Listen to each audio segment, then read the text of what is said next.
سید ولد عالم خیر الانام، اس پہ لاکھوں درود، اس پہ لاکھوں سلام۔ اللہ وکفا وسلام علی عباده الذین اصطفى، اما بعد،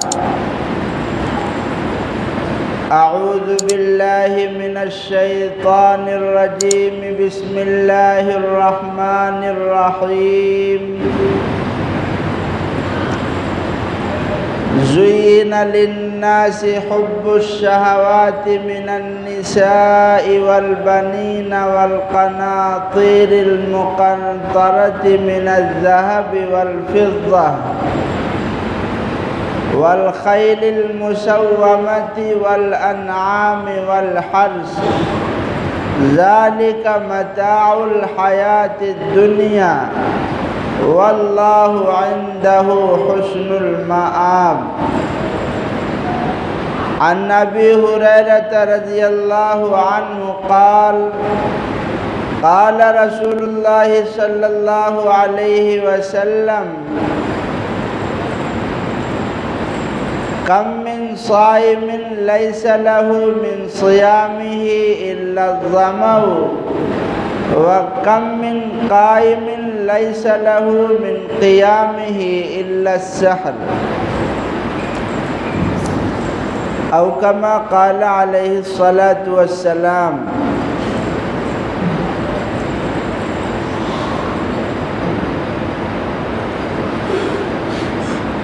میرے محترم بزرگوں اور دوستوں، اللہ تبارک و تعالی نے رمضان المبارک کا مہینہ عطا فرمایا تھا اپنے فضل و کرم سے، اور جو برکات اور انوارات رمضان المبارک کے ساتھ تھی وہ چلی گئی۔ اب یہ مہینہ شوال کا مہینہ ہے۔ اللہ رب العزت پھر انشاءاللہ زندگی رہی اللہ عمر میں برکت دیں، رمضان المبارک کا مہینہ پھر اللہ نصیب فرمائیں اور اس کے انوارات اور برکات حاصل کرنے کی توفیق عطا فرمائیں۔ لیکن سوال یہ ہے کہ اللہ تعالیٰ نے جو ہمیں روزہ رکھنے کی توفیق عطا فرمائی، تراویح پڑھنے کی توفیق عطا فرمائی، کیا وہ روزہ ہمارا قبول ہوا یا نہیں؟ تراویح ہماری قبول ہوئی یا نہیں؟ یہ کیسے پتہ چلے گا؟ چنانچہ آقا صلی اللہ علیہ وسلم نے ارشاد فرمایا، کم من صائم لیس له من صیامه الا الظمأ، بہت سے روزہ دار ایسے بھی ہوئے ہیں کہ جن کو بھوک اور پیاس کے سوا کچھ حاصل نہیں ہوا۔ روزہ تو رہے لیکن بھوکے رہے، پیاسے رہے، بس یہی ان کو ملا ہے، روزے پہ اجر و ثواب نہیں ملا ہے۔ تراویح پڑھنے والے بہت سے ایسے بھی تھے جنہوں نے تراویح پڑھی، راتوں کو کھڑے ہو کر اللہ کے حضور تہجد کی نماز ادا کی، لیکن وہ صرف کھڑے ہی رہ گئے۔ رات انہوں نے جاگی، عبادتیں کی، لیکن اجر و ثواب نہیں ملا۔ دن کو روزہ رکھا، رات کو تراویح تہجد کی نماز پڑھی، لیکن اس کا جو اجر و ثواب تھا وہ نہیں ملا۔ یہ آقا صلی اللہ علیہ وسلم ارشاد فرما رہے، وہ کیسے؟ ہمارا روزہ قبول ہوا یا نہیں، اس کو پتہ کیسے لگائیں گے؟ 4 چیزیں ہیں پتہ لگانے کی کہ اللہ تبارک و تعالیٰ نے ہمارے روزے کو قبول کیا ہے یا نہیں۔ نمبر 1، کوئی بھی نیک کام ہو، یہ نیک کام قبولیت کے اسی وقت قریب ہوگا جب وہ نیک کام شریعت اور سنت کے مطابق کیا جائے گا۔ کس کے مطابق؟ شریعت اور سنت کے مطابق جو کام کیا جائے گا وہ کام قبول ہوگا۔ اب اسے پتہ لگا لو ہمارا روزہ، ہماری تراویح شریعت اور سنت کے مطابق ہوئی یا نہیں؟ تو اگر ہوئی ہوگی تو اللہ تعالیٰ قبول فرمائیں گے، اور نہیں ہوئی تو نہیں قبول فرمائیں گے۔ تو قبولیت کے پہچاننے کا طریقہ نمبر 1 کیا ہے؟ وہ کام شریعت اور سنت کے مطابق ہو۔ نمبر 2، اس کام کے اندر اخلاص ہو۔ اگر اخلاص نہیں ہوگا تو ہمارا وہ عمل قبول نہیں ہوگا۔ تو اعمال کے قبول ہونے کو پہچاننے کے لیے اخلاص کا پایا جانا ضروری ہے۔ نمبر 3، ہمارا عمل قبول ہوگا کہ نہیں ہوگا، اس کو پہچاننے کے لیے صفت احسان کا ہونا ضروری ہے۔ صفت احسان کسے کہتے ہیں؟ صفت احسان یہ ہے کہ ان تعبد اللہ کأنک تراہ، تم اللہ کی عبادت ایسے کرو، کوئی بھی نیک عمل ایسے کرو کہ تم اللہ کو دیکھ رہے ہو۔ یہ انبیاء کا درجہ ہے، انبیاء کرام اس مقام پر ہوتے ہیں۔ اگر حدیث پاک میں فرمایا اگر یہ بھی نہیں ہو سکتا ہے تو یہ کم سے کم تصور کرو اور خیال کرو، فَإِن لَّمْ تَكُن تَرَاهُ فَإِنَّهُ يَرَاكَ، اگر تم یہ تصور نہیں کر سکتے ہو کہ تم اللہ کے سامنے ہو، اللہ کو دیکھ رہے ہو، تو یہ تصور کرو، اپنے دل و دماغ میں یہ خیال بساؤ کہ مجھ کو اللہ دیکھ رہا ہے۔ کیا ہے؟ مجھ کو اللہ دیکھ رہا ہے۔ یہ 3 چیز ہوئی، اس سے پتہ چلے گا کہ عمل آدمی کا قبول ہے یا نہیں۔ اور چوتھی چیز جو بہت اہم ہے، جس کو حدیث پاک میں ارشاد فرمایا احب الاعمال الی اللہ ادومها، احب الاعمال الی اللہ ادومها وان قل، اللہ کے نزدیک سب سے پسندیدہ عمل وہ عمل ہے جس پر پابندی کی جائے، مداومت اختیار کیا جائے، ہمیشگی اختیار کی جائے۔ فرمایا جناب رسول اللہ صلی اللہ علیہ وسلم نے وَإِن قَلَّ، اگرچہ عمل تھوڑا ہی ہو لیکن وہ عمل پابندی کے ساتھ اگر ہوگا تو یہ سمجھ لو اللہ کے حضور قبول ہو گیا ہے۔ چنانچہ حضرت عبداللہ بن ابی وقاص رضی اللہ عنہ کو جناب رسول اللہ صلی اللہ علیہ وسلم نے ارشاد فرمایا کہ ایک آدمی تھا جو عبادت کیا کرتا تھا، اللہ تعالیٰ کی عبادت کرتا تھا، تہجد کی نماز پڑھتا تھا۔ اللہ کے نبی صلی اللہ علیہ وسلم نے ارشاد فرمایا کہ تم اس آدمی کی طرح مت ہو جانا، تم اس آدمی کی طرح مت ہو جانا جو تہجد پڑھتا تھا، راتوں کو قیام کرتا تھا، اللہ کے حضور سجدہ کرتا تھا۔ کیوں اس طرح مت ہو جانا؟ اس لیے کہ وہ پڑھتا تھا پہلے، اب چھوڑ دیا ہے۔ پہلے پڑھتا تھا، اب چھوڑ دیا ہے۔ اب ہم یہاں آ کر کے جائزہ لیں کہ جو رمضان المبارک کا مہینہ گزرا ہے وہ رمضان ہمارا قبول ہے یا نہیں، جو بھیڑ پہلے تھی وہ ہے کہ نہیں ہے، اور جو عمل رمضان المبارک کے مہینے میں ہم مسلمان انجام دیتے تھے وہ ہے کہ نہیں ہے۔ شیطان قید تھا رمضان المبارک کے مہینے میں، آزاد ہو گیا ہے۔ انسان کے اوپر اللہ نے روزہ فرض کیا تھا، تراویح اس پر تھی، اس نے ادا کیا رمضان میں۔ اب رمضان کے بعد جیسے ہی عید ختم ہوئی ہے، عید ہی کے دن اکثر گھروں میں ڈی جے بج رہا ہے، گانے چل رہے ہیں، یہاں تک کہ لڑکیاں، میں نے خود دیکھا ہوں اپنی آنکھوں سے، لڑکیاں اور بہویں میک اپ کر کے اچھے اچھے لباس پہن کر کے سنیما ہال میں گئے ٹکٹ لے کر فلم دیکھنے کے لیے۔ یہ مسلمان ہیں، رمضانی مسلمان جسے کہتے ہیں۔ ہم رحمانی مسلمان نہیں ہیں، ہم رمضانی مسلمان ہیں۔ رمضان میں تو اللہ کی عبادت کی، اللہ کے حضور سجدہ کیا روزے رکھ کے، لیکن جیسے ہی رمضان ختم ہوا ویسے ہی بے حیائی پہ اتر آئے۔ شیطان تو قید تھا، آزاد ہوا ہے، وہ تو پورا داؤ لگائے گا بہکانے کے لیے۔ لیکن انسان جو اللہ تبارک و تعالیٰ نے 1 مہینہ پریکٹس کے لیے دیا تھا کہ خواہشات کو دبا کر کے آدمی زندگی گزارنے کا سلیقہ سیکھے، اب رمضان گزر گیا ہے، پتہ کیا چل رہا ہے؟ رمضان میں مسجدیں بھری رہتی تھی، جیسے ہی رمضان ختم ہوا نمازی غائب ہو گئے، گویا یہ رمضانی مسلمان تھے، رحمانی مسلمان نہیں تھے۔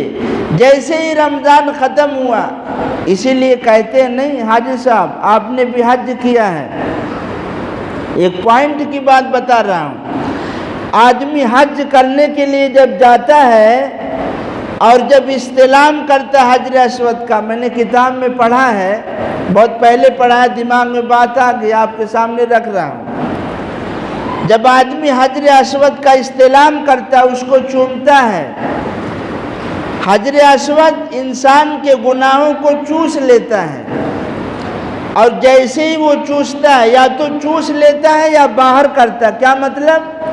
اگر آدمی کے اندر شرارت ہے، بدتمیزی ہے، بے حیائی بری ہوئی ہے، جیسے ہی وہ استلام کرے گا اس کا سارا کچڑا باہر آئے گا، سمجھے؟ اسی لیے دیکھیں گے آپ بہت سارے لوگ حج کر کے آتے ہیں، لیکن حج سے پہلے نماز پڑھتے تھے، روزہ رکھتے تھے، کسی کا مال ہڑپ نہیں کرتے تھے، حج کر کے آئے ہیں اب حاجی بن گئے، فلاں کا مال لوٹ رہے ہیں، فلاں کی زمین قبضہ کیے ہوئے بیٹھے ہیں، اس لیے کہ حج کا لیبل لگ گیا، فلانے حاجی صاحب ہو گئے ہیں۔ لیکن یہ جو لیبل لگائے بظاہر ظاہراً ہے صرف لیبل، اندر ان کا جو کچڑا تھا اس استلام کی وجہ سے کچڑا ان کا باہر آ گیا۔ اب پتہ چل رہا سوسائٹی، ارے فلانا حاجی جو ہے نا دیکھو حج کر کے آیا ہے، لیکن وہی گنڈا گردی، وہی شرارتیں اور وہی بدمعاشیاں، وہی دوسروں کا مال ہڑپ کرنا۔ اور جب آدمی استلام کرتا ہے تو اس کے اندر جو خیر ہوتا ہے وہ باہر آ جاتا ہے، پھر آدمی حج کر کے آتا ہے نہیں تو آدمی حج کر کے آئے گا تو نیکیوں میں اور اضافہ ہو جائے گا، نیکیاں اور رہیں گی۔ نماز کی پابندی کرتا تھا تو چھوڑے گا نہیں، پہلے اگر کسی کا مال ہڑپ کیا کرتا تھا تو حج کے بعد اب ہڑپ نہیں، سمجھ جاؤ یہیں سے کہ اس کی شرارت جو ہے باہر نکل کے آ گئی ہے۔ یہ بظاہر حاجی ہے لیکن حقیقت میں شیطان ہے، اس کی شرارت، اس کی خباثتیں باہر آ گئی ہیں، اور اگر آدمی سدھر گیا سمجھ لو اس کا خیر باہر آ گیا۔ حجر اسود کے استلام نے کچڑا باہر پھینک دیا، جو خیر تھی اسے باہر پھینک دیا۔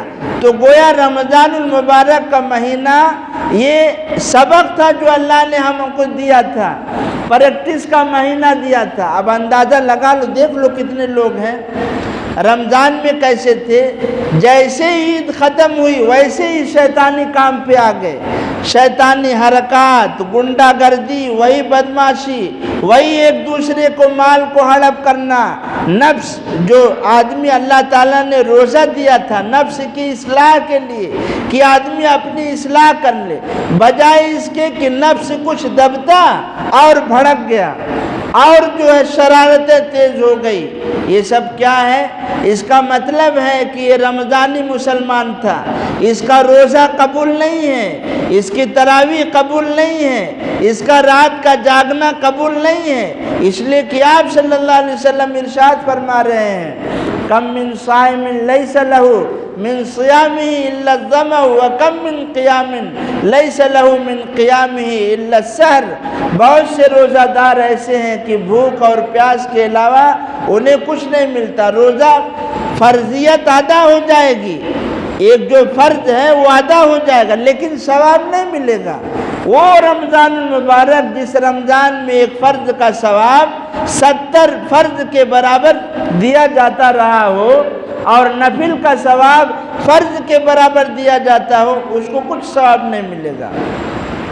یہ سب کیا ہے؟ آدمی وہی پھر مست ہو گیا، شیطان تو آزاد ہو گیا۔ قرآن پاک میں سورہ آل عمران میں اللہ تعالیٰ ارشاد فرماتے ہیں زُيِّنَ لِلنَّاسِ حُبُّ الشَّهَوَاتِ مِنَ النِّسَاءِ وَالْبَنِينَ وَالْقَنَاطِيرِ الْمُقَنطَرَةِ مِنَ الذَّهَبِ وَالْفِضَّةِ وَالْخَيْلِ الْمُسَوَّمَةِ وَالْأَنْعَامِ وَالْحَرْثِ ذَلِكَ مَتَاعُ الْحَيَاةِ الدُّنْيَا۔ اللہ تعالیٰ ارشاد فرماتے ہیں کہ لوگوں کے لیے خواہشات کی محبت کو مزین کر دیا گیا ہے۔ لوگوں کے لیے خواہشات کی محبت کو مزین کر دیا گیا ہے۔ حب الشہوات، شہوات کیا ہے اس کی تفسیر خود اللہ تعالیٰ آگے ارشاد فرما رہے ہیں۔ کیا؟ النساء، عورت کے اوپر آدمی دیوانہ ہے۔ حدیث پاک میں فرمایا عورتیں جال ہیں شیطان کا، اس سے شیطان جو ہے پھنساتا ہے۔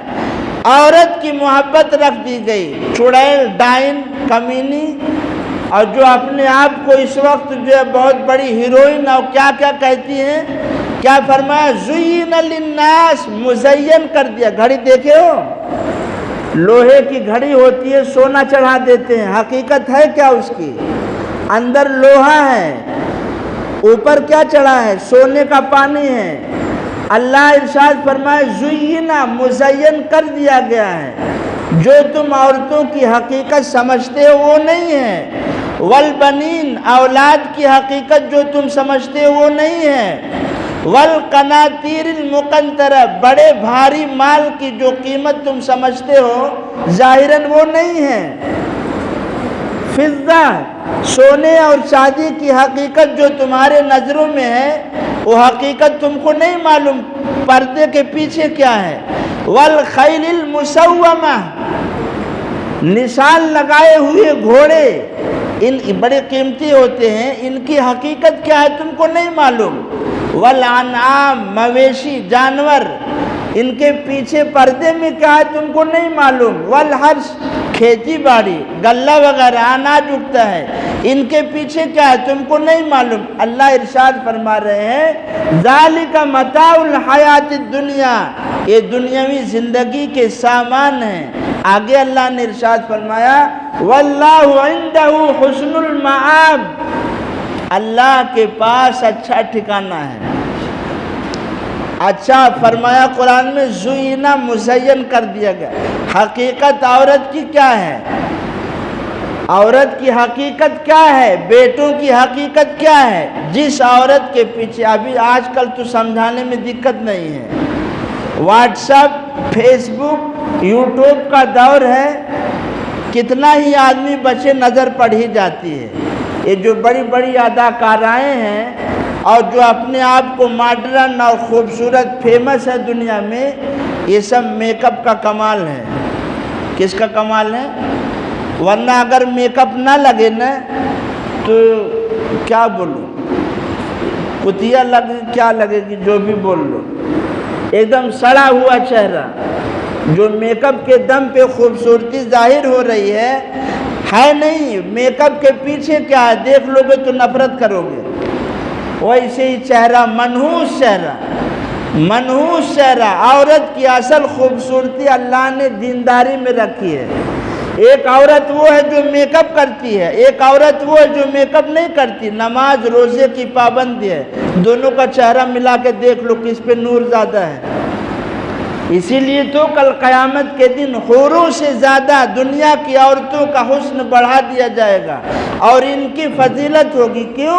بصیامہن وصلاتہن، ان کے روزے اور نماز کی وجہ سے ان کا اعلیٰ مقام ہوگا، عورتوں کا اونچا مقام ہوگا۔ اللہ نے فرمایا زُيِّنَ، یہ پانی چڑھایا ہے، دنیا کی حقیقت عورتوں کی کچھ اور ہے۔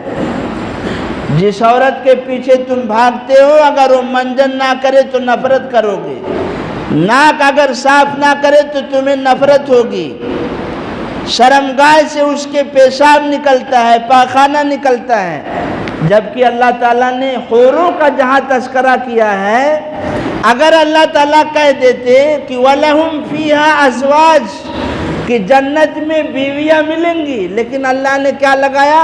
وَلَهُمْ فِيهَا أَزْوَاجٌ مُطَهَّرَةٌ، پاکیزہ بیویاں جنت میں اللہ اہل جنت کو نصیب کریں گے۔ یہ پاکیزہ بیویاں کیسے ہوں گی؟ ان کو پیشاب کا تقاضا نہیں ہوگا، پاخانے کا تقاضا نہیں ہوگا، وہ تو ایسی ہوں گی کہ کپڑوں کے بعد بھی ان کی پٹلیاں جو ہیں چمکتی ہوں گی، اتنا خوبصورت۔ اللہ سب کو نصیب فرمائے۔ کتنوں کو منہ میں پانی بھی آ رہا ہوگا، آنا بھی چاہیے، جنت کا تذکرہ ہو تو آنا بھی چاہیے۔ یہ اللہ تبارک و تعالیٰ نے کس کے لیے؟ قرآن میں تو بہت سارے مقامات پر اللہ نے تذکرہ کیا، اتنی خوبصورت حوریں اللہ نے کس کے لیے؟ روزہ داروں کے لیے، مومنوں کے لیے، مسلمانوں کے لیے بنائی۔ لیکن دنیا کی عورتوں کا کیا حال ہے؟ اللہ نے کہا زینا، مزین کر دیا گیا ہے۔ والبنین، جس اولاد کو تم جس اولاد کے لیے اپنے فرائض چھوڑ دیتے ہو، اور جس اولاد کے کمانے کے لیے تم روزہ نماز چھوڑ دیتے ہو، یہ اولاد جانتے ہو کیا ہے؟ فتنہ ہے۔ اس اولاد کی کیا حقیقت ہے؟ یہ فتنہ ہے۔ اولاد فتنہ بھی ہے، اولاد نعمت بھی ہے۔ اگر شریعت چھڑوائے تو فتنہ ہے، اور اگر آدمی استقامت کے ساتھ قائم دائم ہے تو وہی نعمت ہے۔ یہ جتنی چیزوں کا اللہ نے تذکرہ کیا ہے، سونے چاندی اور مویشیاں، جانور، کھیتی باڑی، یہ تمام دنیا کی چیزیں اللہ نے فرمایا زینا ہے تو لوہے کی گھڑی، لیکن پانی سونے کا چڑھا ہے۔ چڑھایا ہے کون؟ چڑھایا کون ہے؟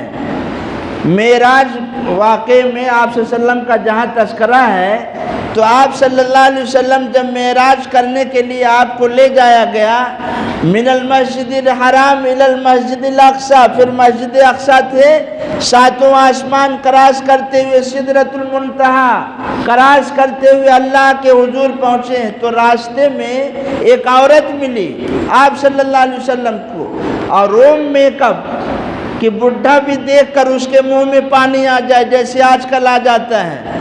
بد نظری کی بلا عام ہے، نوجوان تو ہے ہی مبتلا، لیکن بڈھا بھی جو ہے کتے کتیا کو دیکھ کر کے بیٹھ کے دور سے مزے لیتا، ہاں ٹیسٹ آ رہا اس کو۔ ایسا جو ہے خواہش نفسان میں انسان مبتلا ہو گئے۔ یہ میں اپنی طرف سے نہیں کہہ رہا ہوں، یہ آنکھوں دیکھا حال ہے، یہ آنکھوں دیکھا حال ہے۔ آدمی تو بڈھا ہو گیا لیکن نفس جوان ہے۔ آقا صلی اللہ علیہ وسلم کے راستے میں عورت ملی، کون سی عورت؟ میک اپ اور پورا سجی بجی۔ جب آپ صلی اللہ علیہ وسلم کے سامنے آئی تو آپ نے چہرہ پھیر لیا، دوسری مرتبہ آئی پھر آپ نے چہرہ پھیر لیا، تیسری مرتبہ آئی پھر آپ نے چہرہ پھیر لیا، 3 مرتبہ آپ صلی اللہ علیہ وسلم نے چہرہ پھیر لیا۔ وہ عورت پھر چلی گئی وہاں سے، تو حضرت جبرائیل امین علیہ السلام نے جناب رسول اللہ صلی اللہ علیہ وسلم سے پوچھا، آپ جانتے ہیں وہ عورت کون تھی؟ آپ صلی اللہ علیہ وسلم نے فرمایا نہیں۔ حضرت جبرائیل علیہ السلام نے فرمایا وہ دنیا تھی۔ کون تھی وہ؟ وہ دنیا تھی جو بوڑھی ہو چکی ہے، لیکن بوڑھی ہونے کے بعد بھی دیکھو کیسے سج بج کر کے آئی ہے آپ کے سامنے۔ اگر آپ اس عورت کی طرف نظر اٹھا کر دیکھ لیتے تو آپ کی امت ہلاک ہو جاتی۔ اگر اس عورت کو آپ دیکھ لیتے تو آپ کی امت ہلاک ہو جاتی۔ اچھا ہوا جو آپ نے نہیں دیکھا۔ یہ ہے شیطان، یہ ہے دنیا۔ اچھا، قرآن پاک میں ایک جگہ اللہ تعالیٰ نے ارشاد فرمایا ہے وَلَكِنَّ اللَّهَ حَبَّبَ إِلَيْكُمُ الْإِيمَانَ وَزَيَّنَهُ فِي قُلُوبِكُمْ، اللہ تعالیٰ نے ایمان کو تمہارے لیے محبوب قرار دیا ہے۔ ایمان محبوب ہے، فرمایا وَزَيَّنَ فِي قُلُوبِكُمْ، اور اس ایمان کو اللہ نے تمہارے دل میں مزین کر دیا۔ سمجھنے کی چیز ہے، کس نے کیا مزین؟ اللہ نے۔ وَزَيَّنَهُ فِي قُلُوبِكُمْ، اللہ نے۔ اور قرآن پاک میں دوسری جگہ اللہ نے برائی کا جب تذکرہ کیا ہے تو اللہ نے وہاں ارشاد فرمایا کہ شیطان نے یہ کر دیا۔ شیطان نے یہ کر دیا۔ لیکن یہاں یہ عربی جاننے والے حضرات سمجھیں گے، یہ زینا اللہ نے یہاں فرمایا ہے، کیا مطلب؟ مزین کر دیا گیا۔ کس نے کیا ہے؟ مزین تو ہے، کس نے کیا؟ یعنی حقیقت کے اوپر پردہ ڈالا کس نے؟ شیطان نے یا اللہ نے؟ اس کا مطلب یہ ہوا کہ وہی کہ جتنی چیزیں اللہ نے تذکرے میں رکھی ہیں قرآن پاک میں سورۃ آل عمران میں اللہ نے ارشاد فرمائی ہے، اگر اس کا استعمال شریعت و سنت کے مطابق ہو تو پھر یہ چیز اچھی ہے، اور اگر اس کا استعمال اس کے خلاف ہو تو یہ چیز بری ہے۔ اگر بری ہوگی تو اس کا اشارہ اور اس کو منسوب شیطان کی طرف کریں گے، اور اگر اچھی ہوگی تو اس کو منسوب اللہ کی طرف کریں گے۔ اسی لیے اللہ نے زینا فرمایا، بتایا نہیں۔ اب نفسانی خواہشات میں آدمی کیسے مبتلا ہوتا ہے؟ 1 مہینہ تو شیطان بند تھا، اب کس کس حربے سے اور داؤ سے یہ انسان کو بہکاتا ہے۔ دیکھو ایک چیز سمجھنے کی ہے، کیونکہ میرے پاس بھی ایسے کیسز آتے رہتے ہیں، کسی کو وہم کی بیماری ہے، کسی کو بہت زیادہ وسوسہ آتا ہے دل کے اندر۔ اللہ تعالیٰ نے شیطان کو صرف وسوسہ ہی پہ اختیار دیا ہے، یہ آپ کو قتل نہیں کر سکتا، لڑائی جھگڑے میں تلوار لا کے دے نہیں سکتا۔ اس کو قدرت ہے وسوسہ ڈالنے کی۔ کس چیز کی؟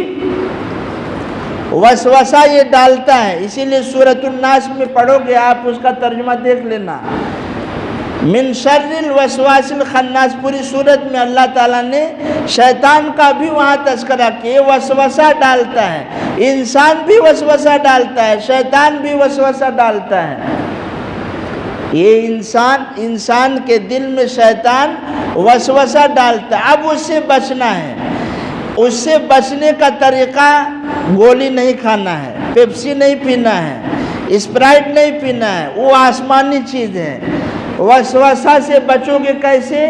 اس کی دوا اللہ کے طرف سے آئے گی، انسان کے بس کی بات نہیں ہے کہ دے سکے، اس لیے کہ ایسی چیز ہے کہ وہ آدمی بچ ہی نہیں سکتا ہے۔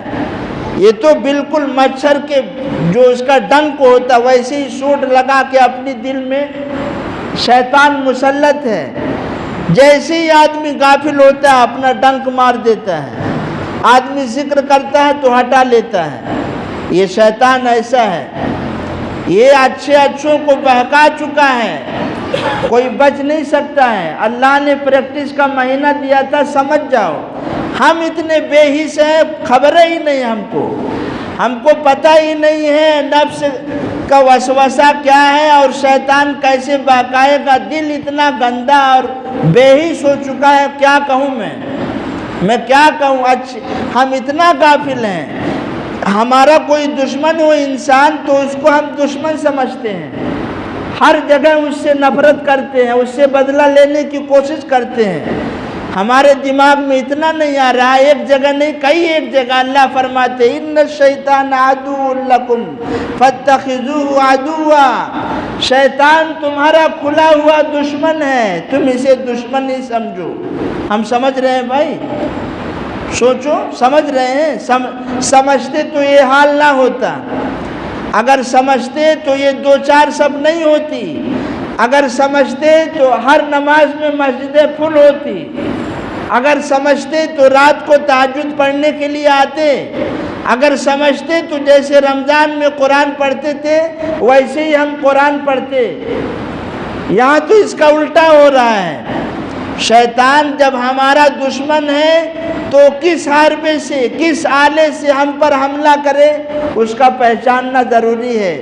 اے بھائی، یہ تو پیغمبروں کو نہیں چھوڑا، حضرت عیسیٰ علیہ السلام کے پاس آ کر کے کہنے لگا کہ آپ کی ربوبیت کی وجہ سے، آپ کی ربوبیت، سنو بات، آپ کی ربوبیت کی وجہ سے شیر خوارگی میں آپ نے کلام کیا۔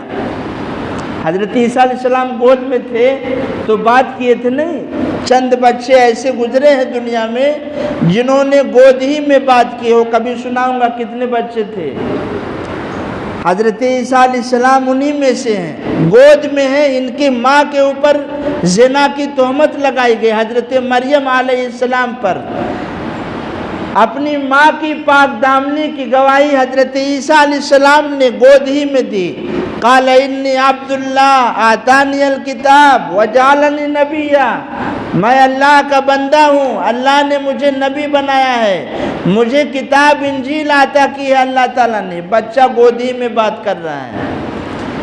حضرت عیسیٰ علیہ السلام کے پاس شیطان آ کے کی آپ تو خدا ہیں جو بچپن میں بات کی ہے۔ حضرت عیسیٰ علیہ السلام کہنے لگے اے بھائی، ہماری جان مال سارا کس کے قبضے میں ہے؟ اللہ تعالیٰ کے قبضے میں، وہ جلاتا اور پلاتا کھلاتا ہے، بات وہ کرواتا، میں کہاں سے خدا ہوگا؟ آج کے دور میں بھی عیسیٰ علیہ السلام کو خدا مانتے ہیں، ایسا بھی گروہ ہے، وہ الگ فلسفہ ہے۔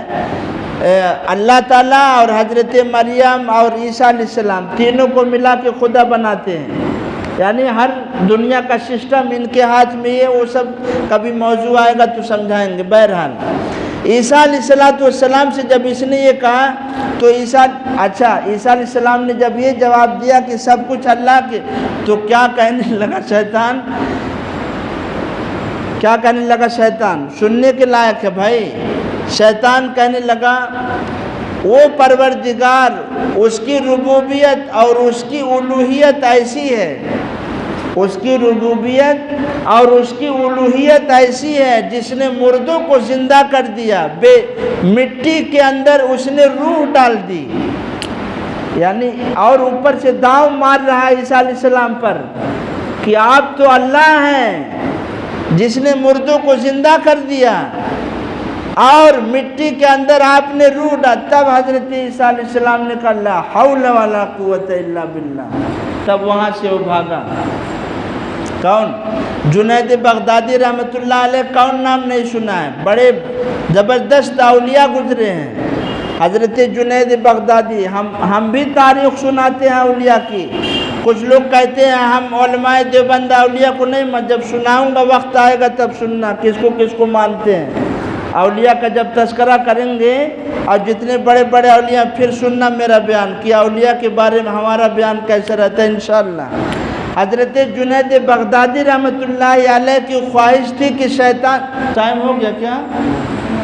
انا للہ و انا الیہ، یہ جو پورا بتیا رہ گیا، ابھی 1 گھنٹے کا بیان تھا میرا، ٹائم ہو نہیں ہے، یہ سن لو یہی۔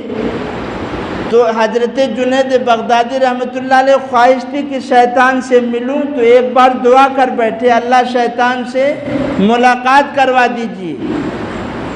حضرت جنید بغدادی رحمۃ اللہ علیہ مسجد سے نماز پڑھ کر جب باہر نکلتے ہیں تو ایک آدمی جو ہے السلام علیکم سلام کیا اس نے۔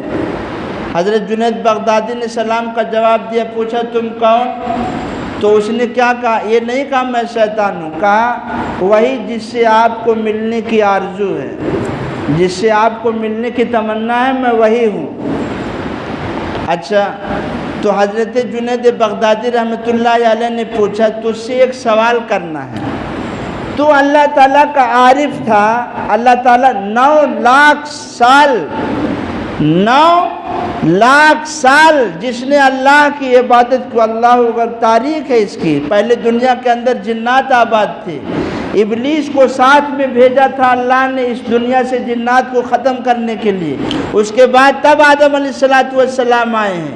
یہ دنیا زمین پہ بھی عبادت کرتا تھا اور عرش پہ بھی آنا جانا اس کا چلتا رہتا، اس کی لمبی تاریخ ہے، اتنا عبادت۔ تو جنید بغدادی رحمۃ اللہ علیہ نے سوال کیا کہ تو اتنا سال عبادت کیا ہے، اللہ تعالیٰ کا تو عارف تھا، عابد تھا، پہچانتا تھا، اللہ تعالیٰ کی رحمت اور ہر چیز تجھ کو معلوم تھی، تو نے آدم علیہ السلام کا سجدہ کیوں نہیں کیا؟ یہ میرا سوال ہے، تو اس کا جواب دے دے۔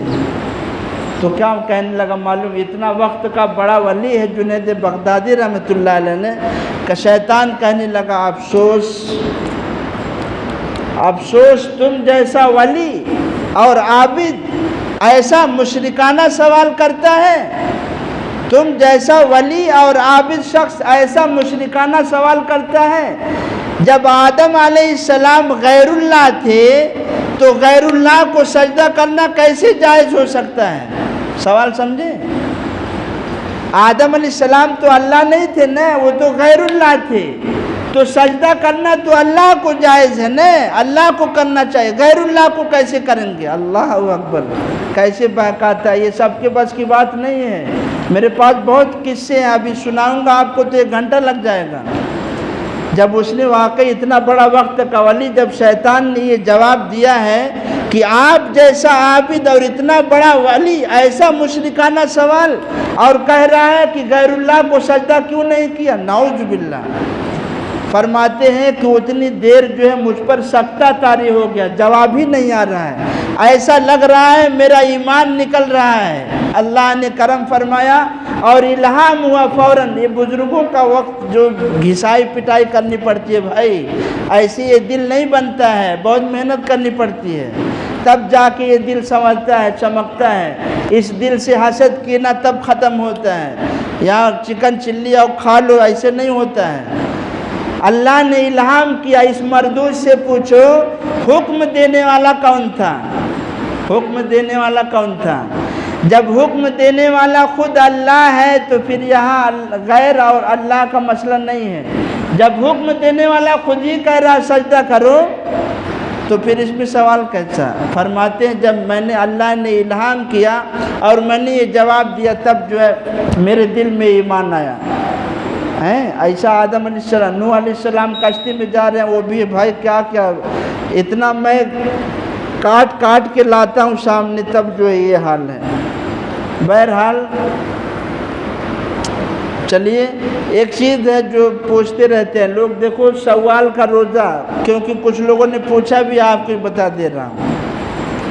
شوال کے 6 روزے، حدیث پاک میں آقا صلی اللہ علیہ وسلم نے ارشاد فرمایا من صام ستم من شوال کانا کصیام الدہر، جس نے شوال کے 6 روزے رکھے اس نے گویا سال بھر روزہ رکھا، تو ہر سال جب رکھے گا تو گویا زندگی بھر اس کی روزوں میں گزرے گی۔